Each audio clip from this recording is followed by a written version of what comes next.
62. Trikukudhama. Whoever heard that name before? Of Vishnu.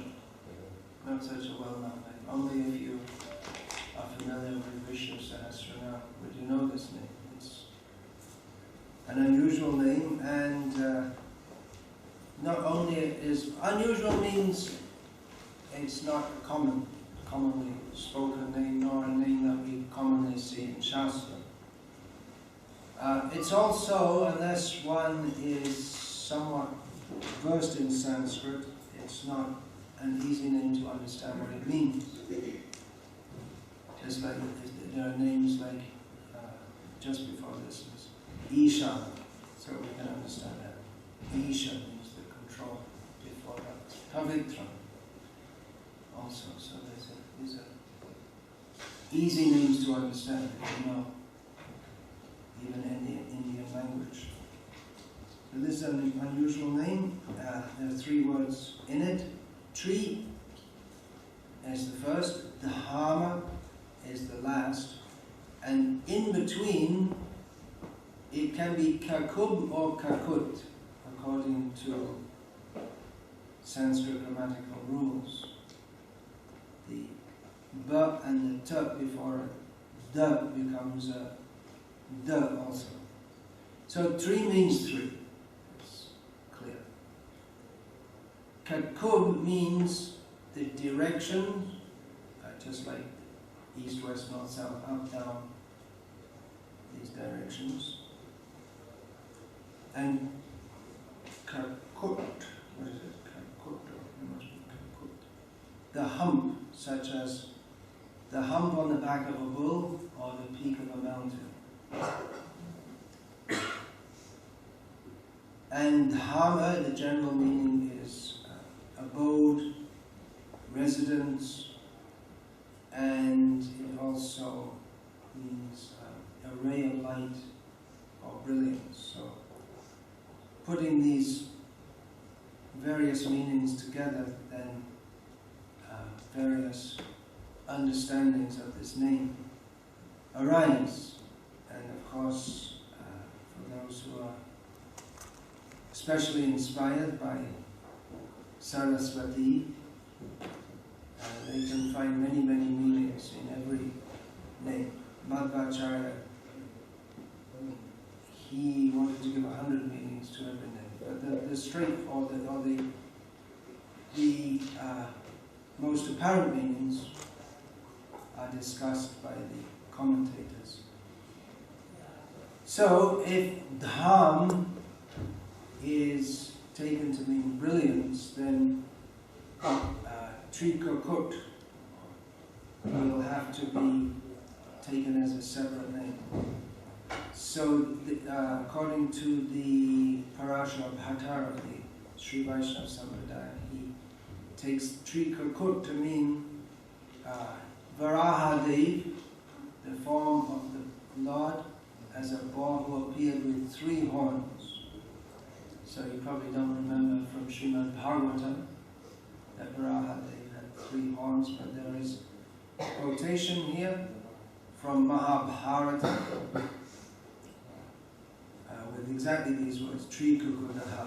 Tataiva asam trikukudo varaham rupam astitaha trikukut tena vikyata irasya pramapanat, in which Bhagavan states that I assumed the form of a boar with 3 horns, so I became known as Trikakut.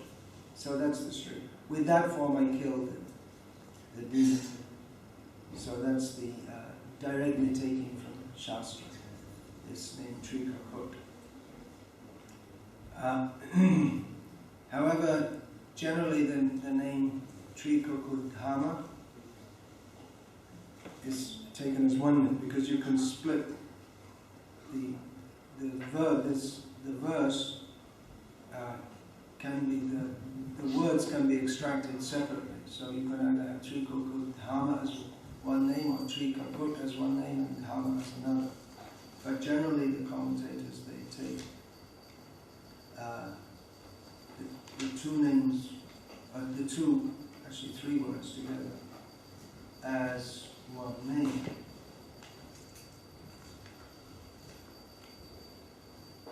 So, another understanding that Parashara Bhakta gives is that Trikukudhama means he whose abode are the three quarters. Because in Shastra it's stated that the spiritual world is three parts and the material world is one part. So in that way it can be given. Now if three is taken to mean in general three groupings, then the name Trikukudhama becomes synonymous with the name Triadish, which you maybe remember from Srimad Bhagavatam. The Lord of all threes. So there are so many threes. There are three Purusha avatars, Karanakashai Vishnu, Garbhodakashai Vishnu, Kshiradakashai Vishnu. The three modes of material nature. The three divisions of the material universes, each has upper, lower and planetary systems. There are the Trimurti, Vishnu, Brahma, Mahesh. There are Krishna's own three residences, Vrindavan, Mathura, Dwarka, three modes of material nature. Krishna's three principal Shaktis, or Vishnu's, Sri, Bhu and Nila. So in this way, there are the six most prominent opulences of the Supreme Lord are grouped into pairs. So we get Jnana and Bala, Aishvarya and Virya, Shakti and Teja. They're put together. So in this way, the Lord of all threes, they're the three states of consciousness. Jagrata, Swapna, Shushupti. Waking, dreaming, and deeply asleep. So these are various meanings of the name Trikukudhama. So name 63. Pavitram. Pavitra means purity. So Krishna is purity. Pavitram Paramam. In Bhagavad Gita, Arjuna addresses Krishna. Pavitram Paramam Bhava. You are the supreme pure. Another name which pertains to this in Srimad Bhagavatam, Amogha Lila, whose pastimes are without any taint. They are completely pure. Now this is an important point to understand, because commonly Krishna is accused of being impure. And especially Christians in proselytizing in India, they want to point out that our Jesus is very good and your Krishna is very bad. So better have Jesus as God. And even followers of Ram, some of them, they're not really followers of Ram. Well, those with an incomplete understanding, they say our Ram was very good, but your Krishna is not very good. Our Ram is very moral, your Krishna is immoral. But of course Rama also gets accused in various ways by various foolish rascals.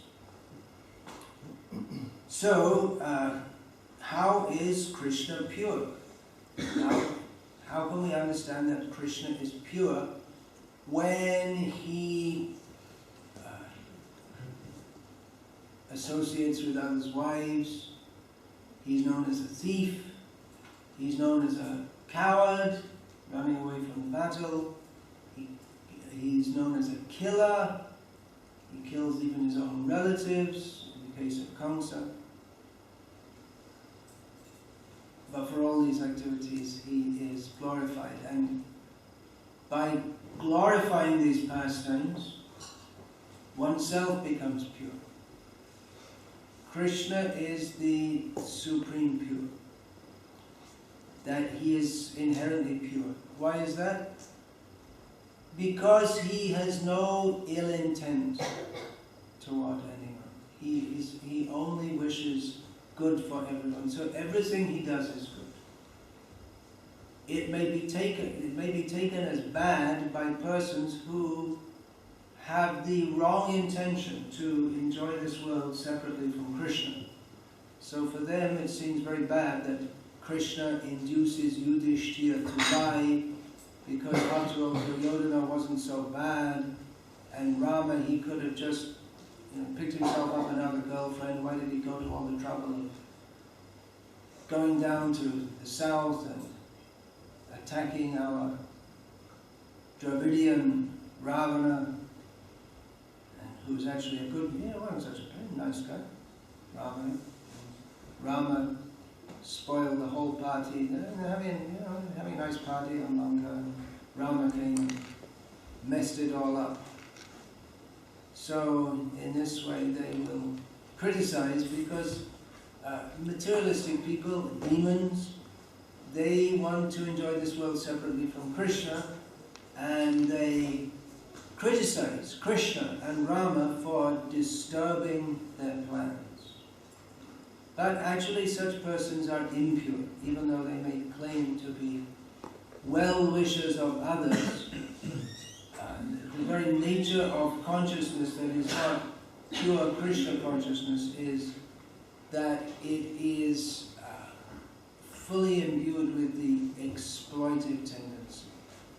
The natural constitutional position of the jiva is to serve Krishna and to love Krishna. The opposite of that is the tendency to enjoy this world separately from Krishna. Atindriya priti vancha tare balekam krishnendriya priti ichha hare premana. The desire to enjoy separately from Krishna is called kama, or material lust. And the desire to satisfy Krishna's senses, not one's own senses, that is called prema, or pure love. Now in karma, if one is not wanting to serve Krishna, then there must be material desire, because the living being is by nature sentient, desireful. So when one desires to enjoy separately from Krishna, then there comes karma, material desire, from karma comes krodha, lobha, moha, mada, matsarya, and all other bad qualities.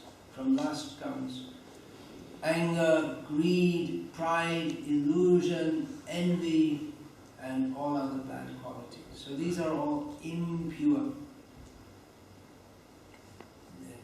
harm-producing. Even though certain demons, they may speak of human rights, welfare activities, but because their desire is to enjoy this material world, their attempts to do so, even in cooperation with others, is necessarily incomplete at best, and certainly faulty also. So we see in the modern world still most of the people who profess human rights, they never even think about animal rights. That so many millions or billions, literally billions of animals are killed every year. And even those who are ecologically hip and vegetarians, if they don't recognize Krishna, then they cannot be free of the exploitive tendency. Even they want to heal the earth, or they have the idea of ecologically friendly exploitation of the earth. They call it green fuel. Well, it's not really green, but it just pollutes less than nothing. Or they have these windmills. But the windmills and the appliances that they are set up to run all require factories and mines, and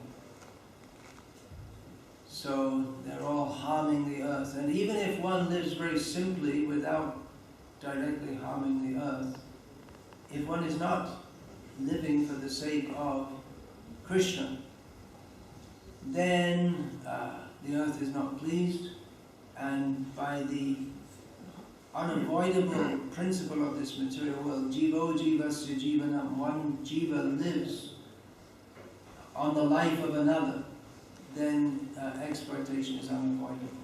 So sattva gun, where one lives very simply, that is desirable.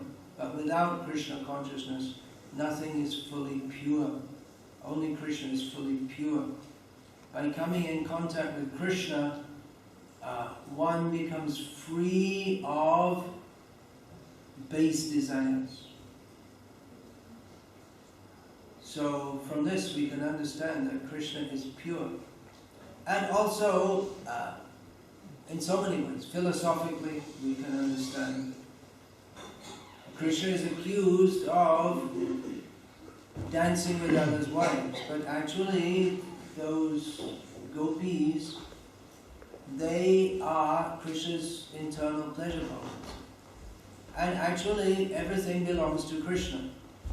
So it's not that Krishna is immoral for dancing with others' wives. Any person who thinks this is my wife, he is immoral. Because everyone and everything belongs to Krishna. So being married is certainly better than just having a girlfriend. But even that is not fully proper understanding. If one thinks this wife or this husband is meant for me, everything should be understood. Everything and everyone should be understood as Krishna's. So any deviation, even from that understanding, that is impure and leads to the exploitive tendency.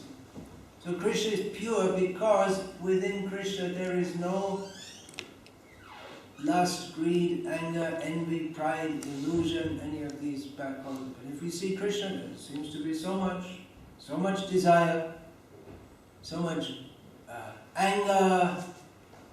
But again, that has to be understood. That is, it is there, but it is non-harm producing.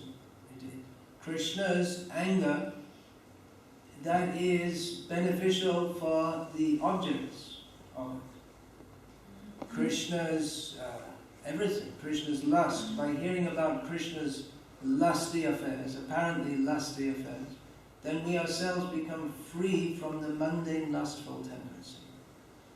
So Krishna is the supreme pure. He is pure and he purifies others.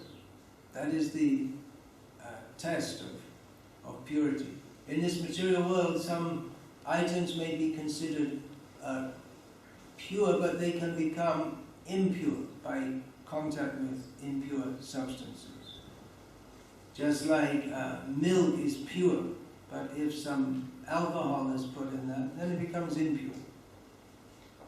Alcohol is very impure because that cannot be purified if anything touches alcohol. But, well, just like some clothes, if one is sleeping in some clothes, then they're impure. So the clothes can be purified by washing.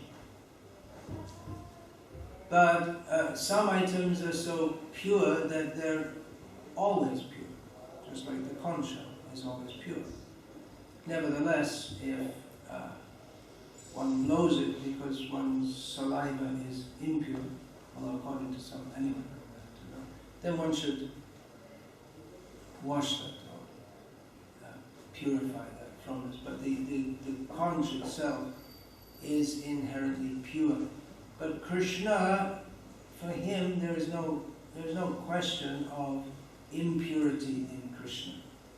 The water purifies the conch shell, But the purifying agencies, there are so many purifying agencies. The wind, Krishna says in Bhagavad Gita, Pavanam Pavanam Asmi. Pavanam Pavanam Asmi. The wind, Krishna says, among purifiers are in the wind. So that purifying capacity comes from Krishna. Krishna is always completely pure. Krishna is so pure that even by saying his name, one becomes purified. The name of Krishna is non-different from Krishna. Even by saying the name of Krishna, what is that? Hela, Stobha, Sanket, and Parihas. Even neglectfully to indicate something else, jokingly, in any way one says the name of Krishna, that is purifying. Even if one has no idea it is the name of Krishna. If someone's just, that example is given, a Muslim, they may say haram, which means something, they're calling out this is something very bad. But because they say the name of Ram, they're purified. Or even if one says the one syllable in a sentence and then another syllable later in the sentence, then that's I think of a sentence. Hurrah for Ma people. I have to think it up on the spot. Hurrah, rah, rah, rah, rah, for Ma. That's a mispronunciation of mine. Hurrah for Ma people. So he said, Ra for Ma. So you got Ra, Ma. So still one gets the result of saying the name of Rama, even though there's absolutely no thought of Rama whatsoever. So purifying is Krishna, Rama. But Krishna is the supreme pure. He is the means of purification. Purification, of course, there are different levels like that. The cloth becomes pure. The body after sleeping, we should bathe, especially if we are to worship a deity. But the most important purity is inner purity. The mind should be free of contaminations, of lust, anger, greed, etc. So yes, simply by remembering, what to speak, even not saying the name of Krishna, even not seeing Krishna, even thinking of Krishna, one becomes internally and externally pure, as the well-known verse is there, which begins Sarva Vastam Kutupi Om Apavitro Vitro Va Om Pavitro Pavitro Va Sarva Vastam Kutupi Va Yasvara Pundarika Sham Sabha Yabhankar Shuchi. Whether one is from a conventional perspective pure or impure, if one remembers the lotus-eyed personality of Godhead, then in all respects, he is externally and internally pure. So theoretically, one can worship the deity even without taking birth. You can just say, Hare Krishna, and then one can worship the deity. But, or even just remember, Pundarikash, then one can worship the deity. But there are rules of deity worship to maintain the proper attitude on the behalf of the performer. For those who have, for devotees who are fully pure, they may not follow such rules and regulations. Like Vamshi Das Babaji, he didn't have any rules and regulations in his deity worship. Nor did he chant any rounds, nor did he follow any rules. But he's completely pure. Nor did he bathe. Well, sometimes he did. If he wanted to, he did, but not regularly. So, still, he is to be considered fully pure because he always thinks of Krishna. Now another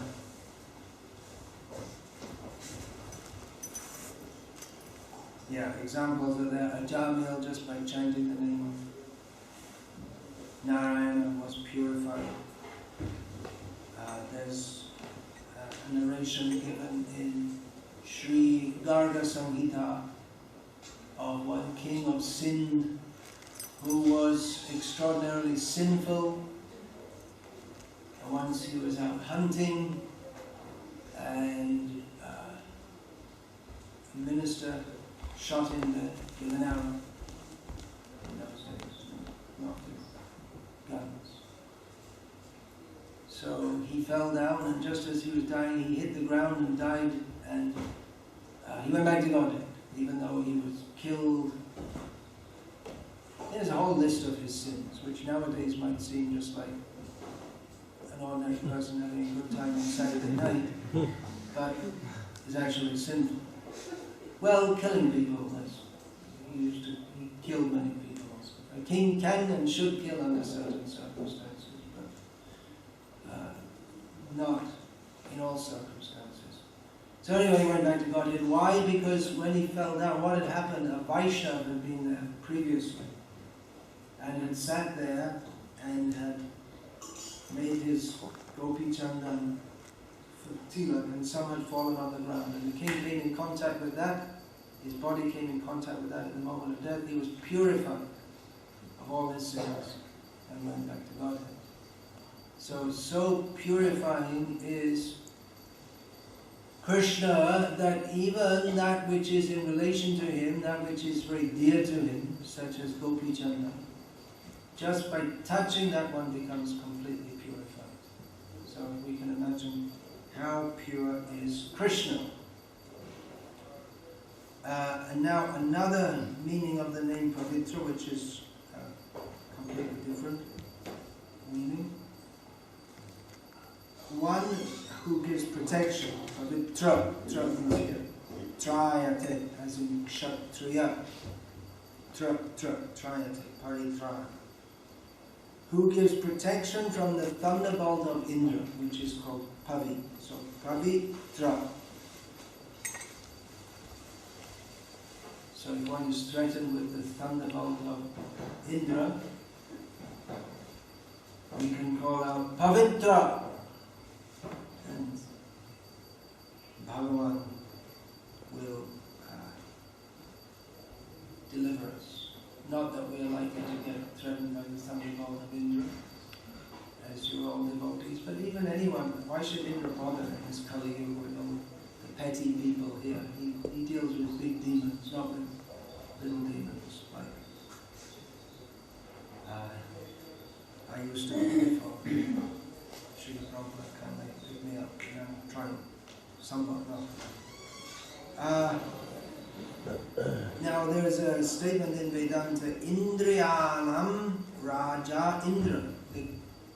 The king of the senses is Indra. So in this sense, one who delivers one from the thunderbolt of Indra, that means this is interpreted that the mind, which is just dangerous for destroying all our attempts at advancement in Krishna consciousness. So Vishnu very kindly protects us against that, and therefore he's known as Pavitram.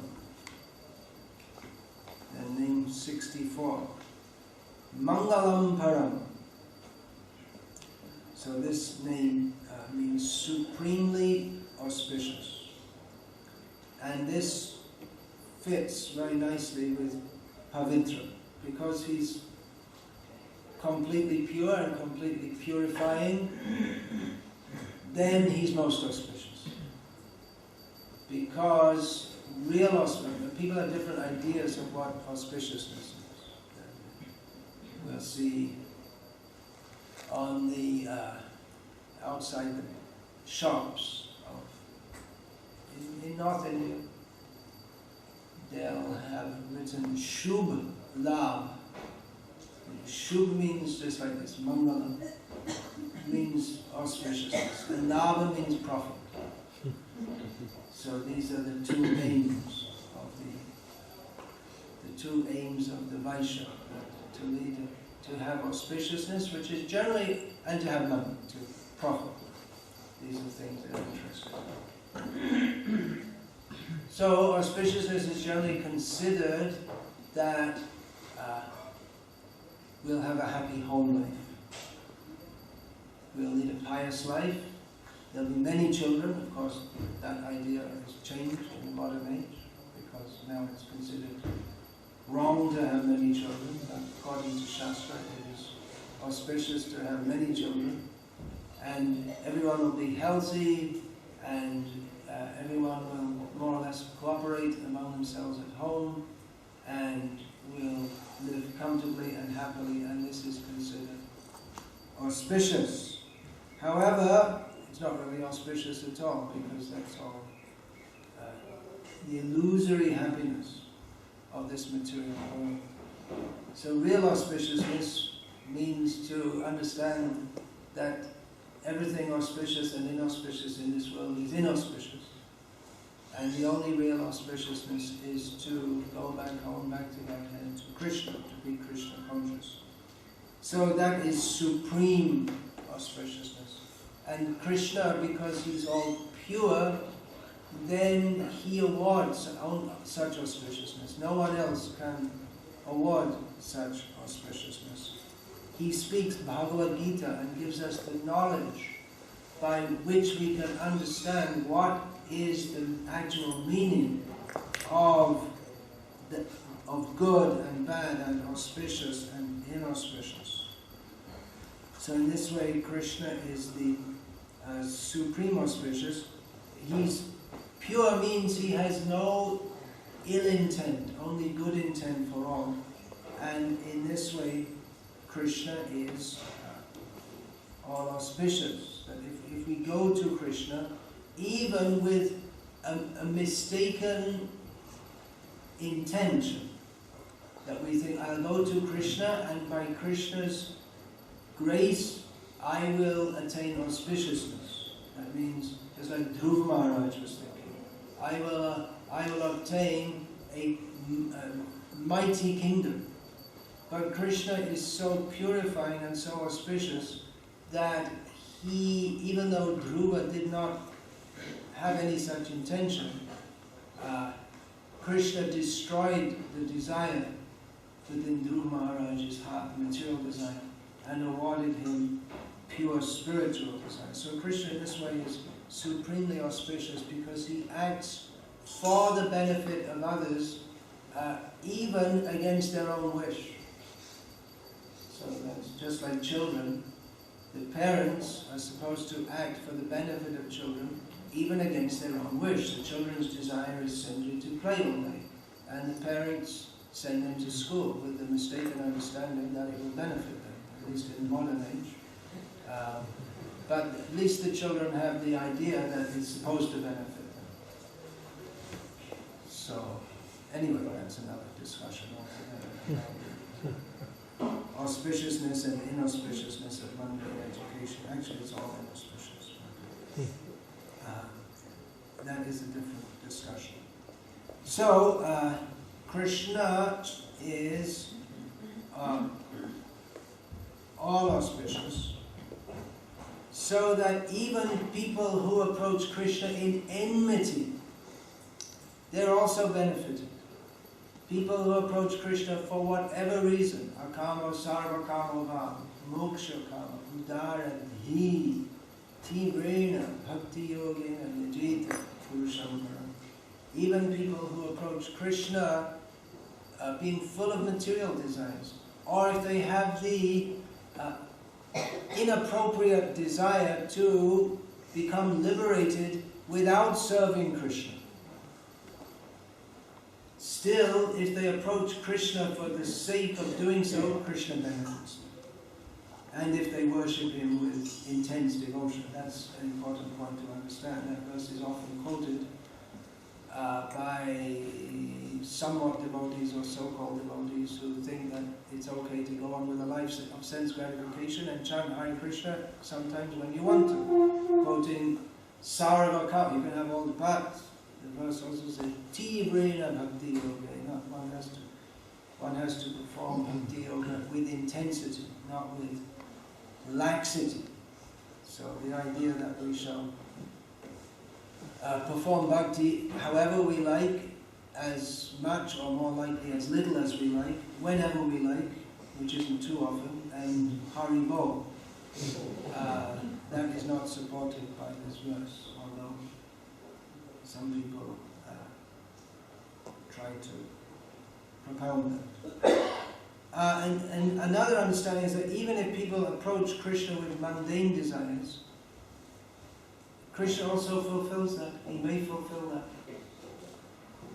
So all kinds, whatever one considers as auspicious, Krishna, one can approach Krishna. And whatever desire we want, if we have material desires, even then it's better to approach Krishna than any demigod. Because Krishna is the one who ultimately awards fulfillment of boons. As he states in Bhagavad Gita, people approach demigods for fulfillment of boons, but the actual awarder is Krishna, and the demigods are simply agents in doing so. Hare Krishna. Any question about this, please? Hare Krishna. Thank you for the class. Thank you for your inspiring kirtan, which I came to just at the end. Thank you. We need more of that, lots more, all over the world. Blast away all the impurities. Yeah. In the context of what you said, I was reading yesterday in Srimad Bhagavatam, 2nd canto, and there was a statement that Brahma makes to Narada, and Srila Prabhupada reconfirms that in the purport. However, I still couldn't fully understand, so I would like to help on that. Okay, but often it's best to bring the actual statement of Prabhupada. I guess I can get it out. It's the, I think it was 23rd verse or something like that. Okay. But it's often best to get the exact quote, because often in I think you will, it's misunderstood. Anyway, please go ahead. I think you'll be able to help me. Excuse me, is this in relation with the class? Yes, it is. Okay. It is because Maharaj was discussing the point of Krishna being pure. Yeah. So Prabhupada is stating there that the difference between the jiva and Krishna is that the jiva tends to be attracted to the material energy, but Krishna does not get attracted. The difference between the jiva and Krishna is that the jiva tends to get attracted to the material energy, but Krishna doesn't. Now, my question is, if Krishna is Ishvara, the Supreme Controller, doesn't he control also the material energy, and doesn't this constitute an attraction to it? Krishna is also the controller of the material energy, and doesn't that constitute an attraction toward it? Well, in one sense you could say that Krishna is attracted, but the standard example of the material world is like a prison house. So the king, let's say a king, makes it easier. He may have a prison house in his state, and that is necessary, but it's not like he's blissed out about the prison house. It's something that has to be there, but it's not that when he goes to sleep at night, he thinks, oh, what a wonderful prison. He's not blissed out about it. But in another sense, yeah, you can say Krishna is attracted to the material world. Otherwise, why would he come here? But he's attracted to benefit those within it. So his attraction is not, even if we say Krishna is attracted to this material world, he's not attracted in a material way. The jivas are attracted to enjoy it, and Krishna is attracted by compassion to deliver the jivas from their foolishness.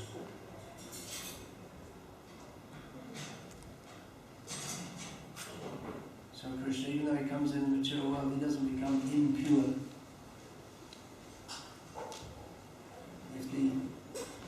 king visits the prison, then they wouldn't report in the next day that in the newspaper they announced the queen here. Although sitting right here, Srila Prabhupada said there shouldn't be a queen, there should be a king.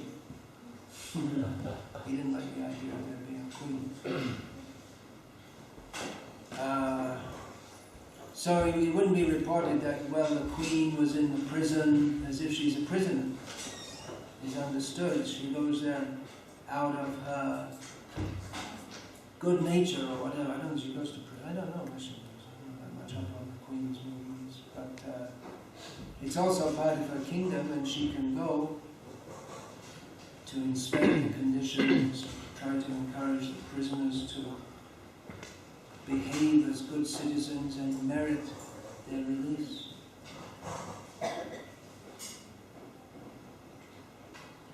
Yeah. You mentioned Pavitra. Can you say something about the Nishinga Pavitra, the benefit of Pavitra. That's Pavitra also refers to a thread, sacred thread. Yagya Pavitra is one of the names for what in English has come to be known as a Brahmin's thread. There are also these specially crafted pavitras, or made of silk thread, which are within ISKCON. We mostly know them as being offered through Shiva in Mayapur, but can be offered to any Vishnu form. So yeah, it's the same thing. They're pavitra, they're pure, because they are offered to Krishna. Anything, prasada, food offered to Krishna, it's all pure. But that thread in particular is called pavitra.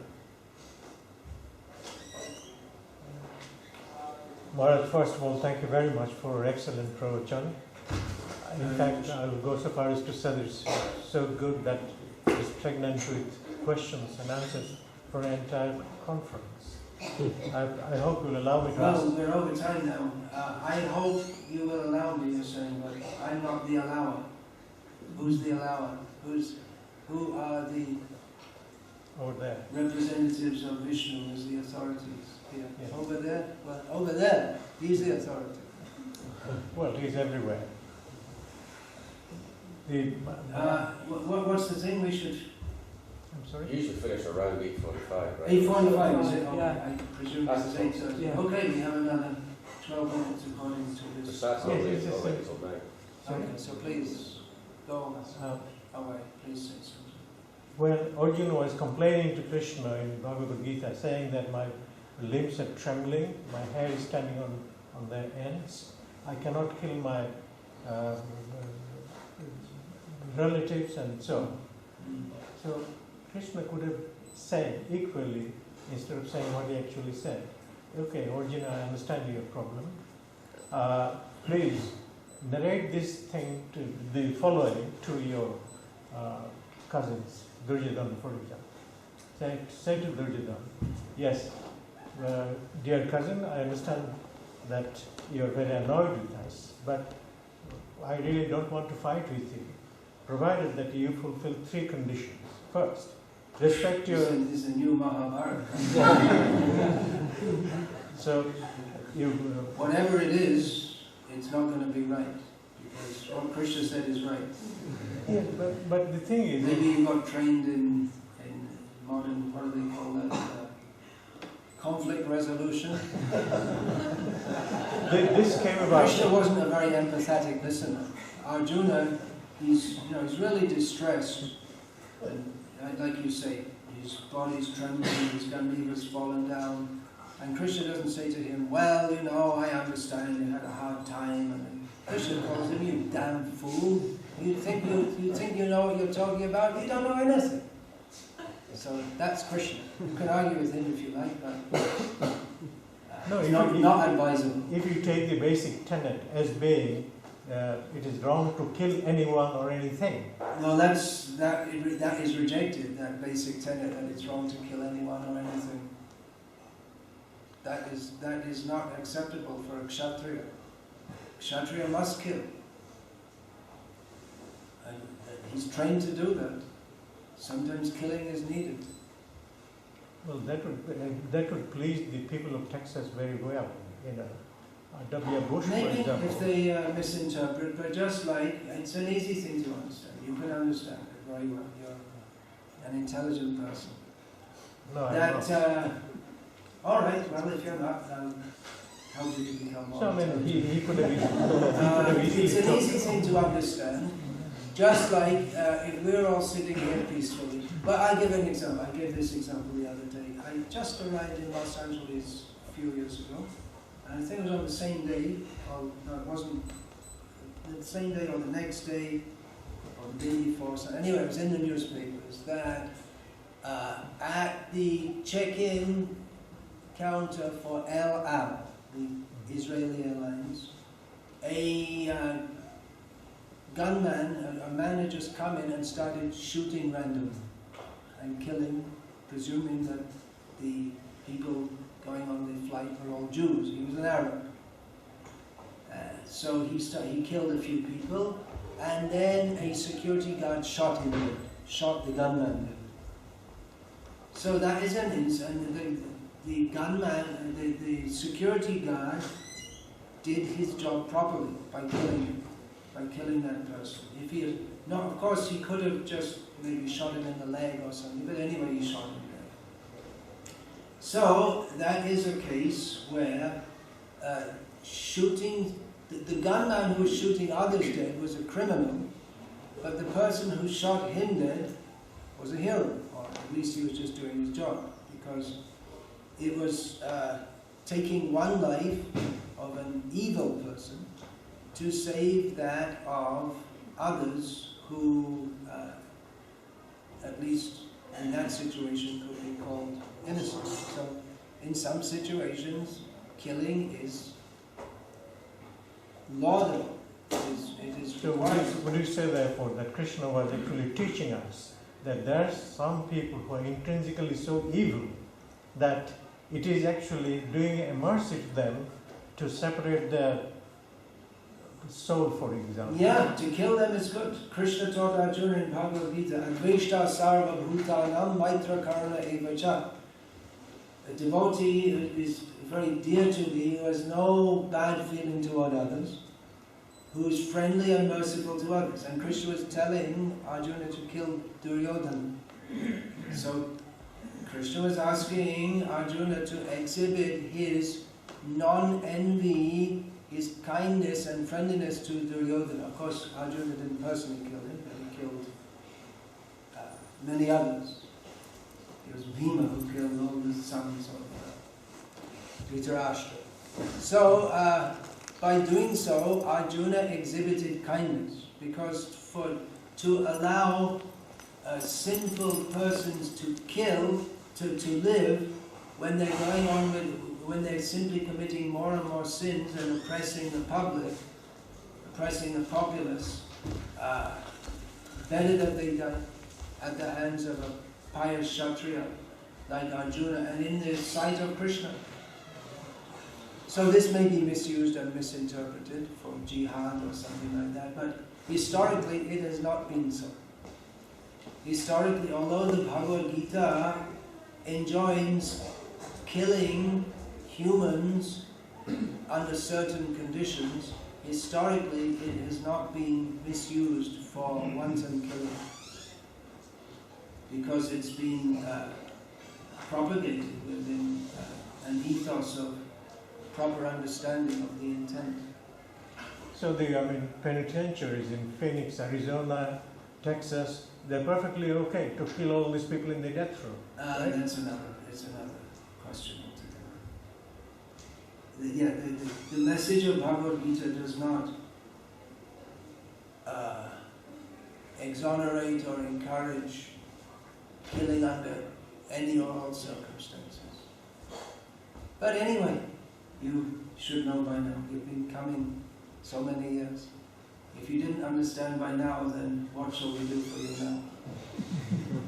Thank you for your answer. I must be very dim. Thank you.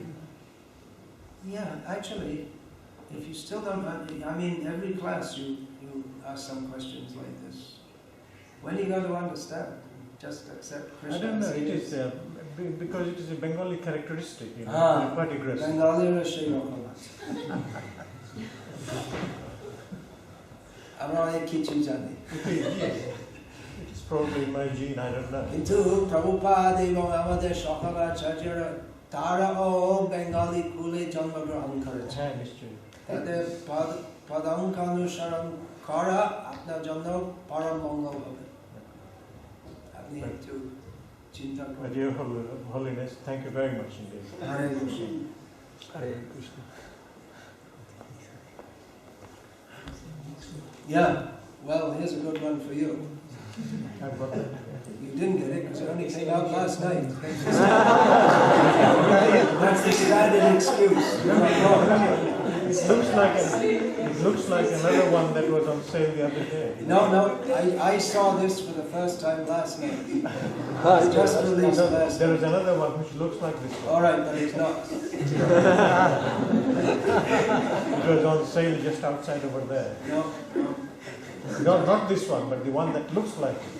So this is different. On speaking strongly in Sri Prabhupada service, just came out, and why we should speak strongly to all the rascals and tell them, as Prabhupada said, you should go to all these mudhas and tell them directly, clearly, you are all mudhas. So there's a whole essay about it with over 500 quotes about why we should speak strongly, at least sometimes. Generally, our preaching should be strong, clear, to the point, not beating around the bush. So that's... Maharaj has got so many books, Bhakti Vikasa Swami is outside on the table. If anyone is interested, you can buy it and support the Maharaj. No, it's not to support me, I'm not by This is Krishna's 7. grace. But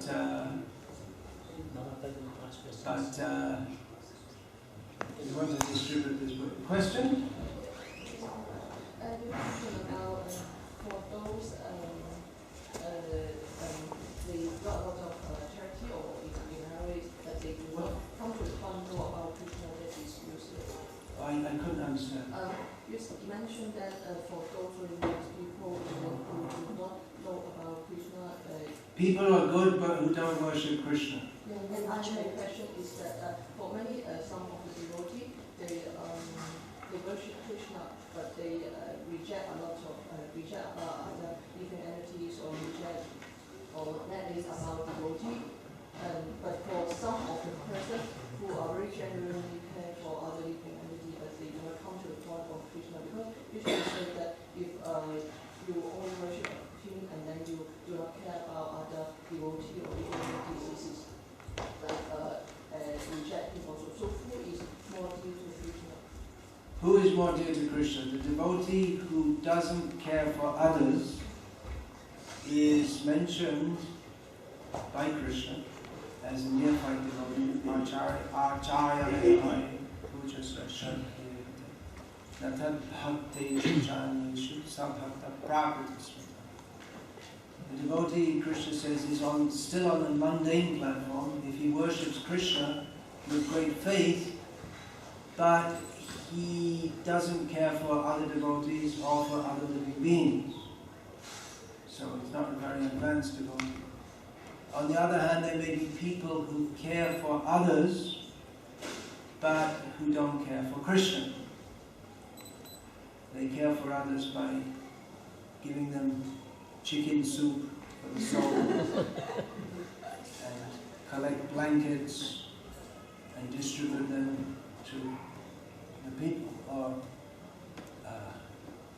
So who is better? Well, devotees are in a better position. Even a neophyte devotee who is approaching Krishna is in a better position than one who, from the mundane point of view, is good, but has no interest in serving Krishna. Srila Bhakti Vikasa Swami stated that the neophyte devotee ringing the bell in the temple even once during the arati of the Lord benefits the people of the world not only spiritually but also materially millions of times more than people who open hospitals and schools and things like that. Because opening hospitals and schools and so on is of no ultimate benefit to anyone. One's material position may improve, but one remains within the cycle of birth and death. Whereas any slight glorification of Krishna, it benefits the whole world, although it may not be seen as such, because real benefit means to become free from birth and death and to go to Krishna. So ultimately mundane welfare work is of no use whatsoever. It's simply for the body and the mind. Whereas Krishna consciousness, even if it's not intense, even if it's materially motivated, the connection with Krishna, that is pavitram mangalam param, that is pure and most auspicious. So this point will not be understood by persons who don't understand the point that our only real activity, our constitutional position is in the service of Krishna, and all else is simply a cause of suffering. In one sense, the mundane welfare workers, they're doing more harm to people than good by reinforcing the idea that we can be happy in this material world. We are helping people. How are you helping them? You've got a blanket on your body as you make your way to hell. It's like at the Auschwitz, the concentration camps in Poland, where the Nazis would take the Jews to the gas chambers, and they had orchestras playing classical music for them as they went. So very nice music. But you're on the way to get gassed to death. So you could tell the Nazis that it was very nice of them to arrange an orchestra. Why did they do that? It's really macabre, isn't it? Very strange. So clothing the body of a anyway, I discussed this at length. If you want, I have CDs of lectures. One of them is a 2-hour lecture on the common misunderstanding of Mother Teresa as being a great saintly person. So if you want, you can listen to that. Otherwise, it becomes a big seminar. Hare Krishna. I'm finishing. Hare Krishna. Bhakti Vikasa Swami Maharaj ki jai.